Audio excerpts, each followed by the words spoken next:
রাষ্ট্র পরিচালনা করার এই বিশাল যোগ্যতা আমাদের মধ্যে নেই। বাংলাদেশ জামাত ইসলামীর মাঝে আমরা দেখতে পাই রাষ্ট্র পরিচালনা করার বিশাল ক্ষমতা। সম্মানিত বন্ধুগণ, আজকে আমরা যাকে কওমি জননী বানিয়েছিলাম, মা তার ছেলেগুলিকে রেখে পালিয়ে গেছে শ্বশুর বাড়ি। এরকম মা আমরা চেয়েছিলাম না। আসলে ভুলটা তো আমাদেরই ছিল। নিজের মারে বাদ দিয়ে মা বানালে যেমন হয়, নিজের বাবারে বাদ দিয়ে শ্বশুরকে শ্বশুর বাবাজি বলে বেশি আদর করলে যেমনটি হয়, ঠিক তেমনটি হয়েছে। এরপরও যদি লজ্জার শরম এই জাতির না হয়, শুনে রাখুন, আল্লামা কোরআনের পাখি আল্লামা সাঈদী সাহেব যা বলে গিয়েছিলেন, প্রত্যেকটা কথা এই ভবিষ্যৎবাণীগুলি যেমন ঘটে যাচ্ছে, আমিও আপনাদের মাঝে ভবিষ্যৎবাণী একটা রেখে যাচ্ছি। আজ যদি আমরা সকল প্রকারের ভেদাভেদ ভুলে গিয়ে এক প্ল্যাটফর্মে দাঁড়িয়ে আমরা যেহেতু স্বীকার করছি বাংলাদেশ জামাত ইসলামী তাদেরকে রাষ্ট্র পরিচালনা করার বিশাল ক্ষমতার যোগ্যতা তাদের মাঝে রয়েছে, সকল সেক্টরে তাদেরকে আমরা দেখতে পাই। কাজী তাদের থেকে আকীদা খারাপ, অমুক খারাপ, এইগুলা অহিতুক কথাবার্তা না বলে আসুন তাদের কাছে জুড়ে গিয়ে অন্তত তাদের হাতকে মজবুত করে ওই পালিয়ে যাওয়া মা যেন আবারও ঠুস করে ঢুকে না পড়ে বাংলার মাটিতে, এই পথকে বন্ধ করার পরিকল্পনা মজবুত করুন। সম্মানিত বন্ধুগণ,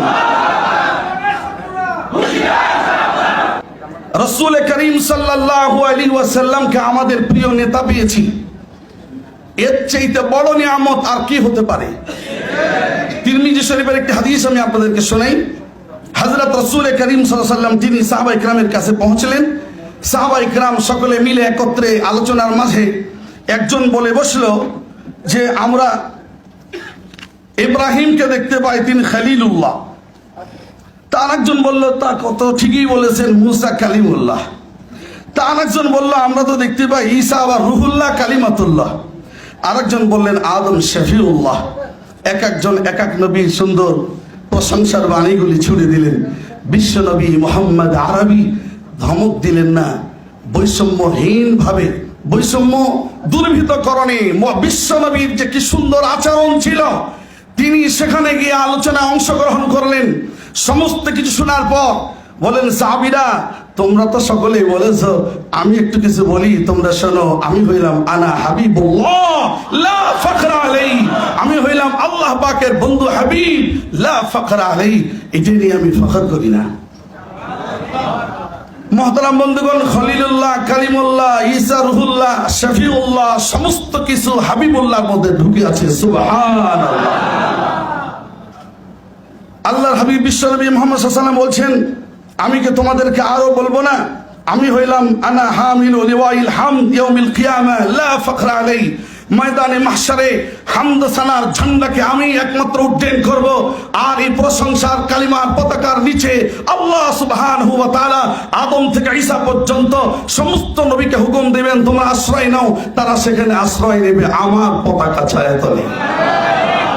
আমি আপনাদেরকে আহ্বান করব, আসুন বাংলাদেশ জামাত ইসলামী পতাকার নিচে আমরা ছায়া গ্রহণ করি। যদি তা না হয় এমন একটা দিন আমাদের জন্য আসবে, এখন তো অন্তত ফজর হয়েছে, এমন একটা সময় আসবে ফজর আর হবে না। মুহতারাম বন্ধুগণ, রাসূল করিম সাল্লাল্লাহু আলাইহি ওয়াসাল্লাম তিনি বললেন তোমাদেরকে আরো শোনাবো, আনা আউয়ালু শাফিঈন ওয়া আউয়ালু মুশাফফিঈন ইয়াউমাল কিয়ামা লা ফখরা আলাইহি।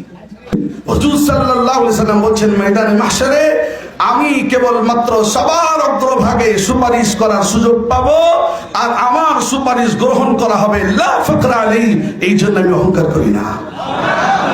হুজুর সাল্লাল্লাহু আলাইহি ওয়াসাল্লাম আরো বললেন আনা আউয়ালু মান ইয়াহরিকু হালিকাল জান্নাহ ওয়া মাই ফুকারাউল মুমিনিন লা ফখরা আলাইহি।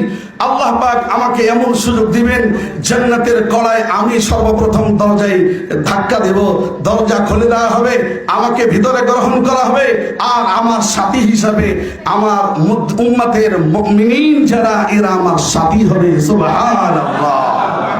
ফুকারা ওয়াল মুমিনিন, মুমিনদের মধ্যে যারা দরিদ্র অসহায় এরাই হবে আমার সাথী। সুবহানাল্লাহ। তাই তো যুবক ভাইরা এটাই বলতে হয়, জান ভি मैं दे दूं खुदा की कसम, अगर कोई मांगे मुस्तफा के लिए, জীবন যদি দিতে হয় ওই বিশ্ব নবীর শানে দাও, যে বিশ্ব নবী মুহাম্মদ আরবি সকলের জন্য উৎসর্গ করেছিল তার জীবন।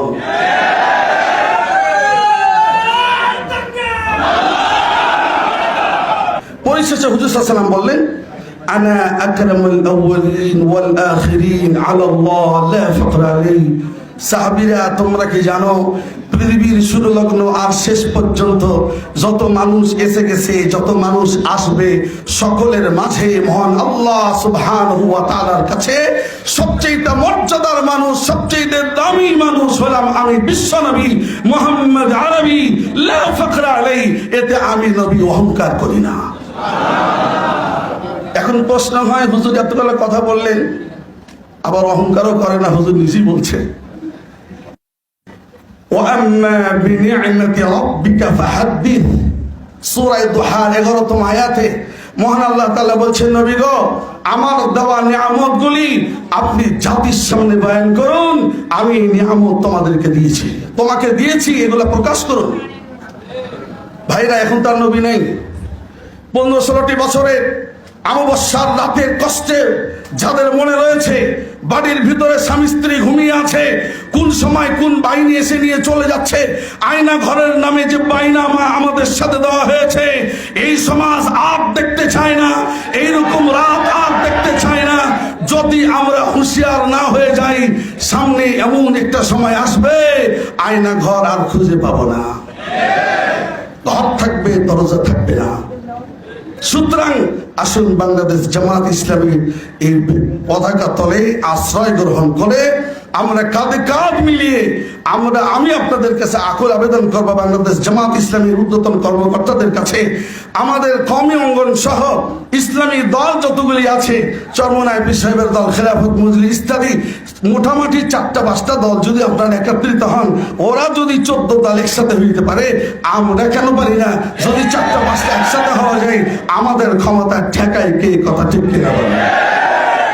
মুহতারাম বন্ধুগণ, যদি আমরা সামনে এরকম পরিবেশ পেয়ে যাই, তা আলহামদুলিল্লাহ আমাদের এই জবান দিয়ে কোরআন যা শিখেছি জাতিকে তা বুঝাতে পারবো, কোরআন যা পেয়েছি মানুষকে তা বুঝাতে পারবো।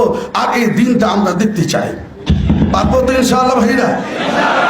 আল্লাহ তাআলা আমাদের সকলকেই আমল করার তৌফিক দান করুন। আসসালামু আলাইকুম ওয়া রাহমাতুল্লাহি ওয়া বারাকাতুহু।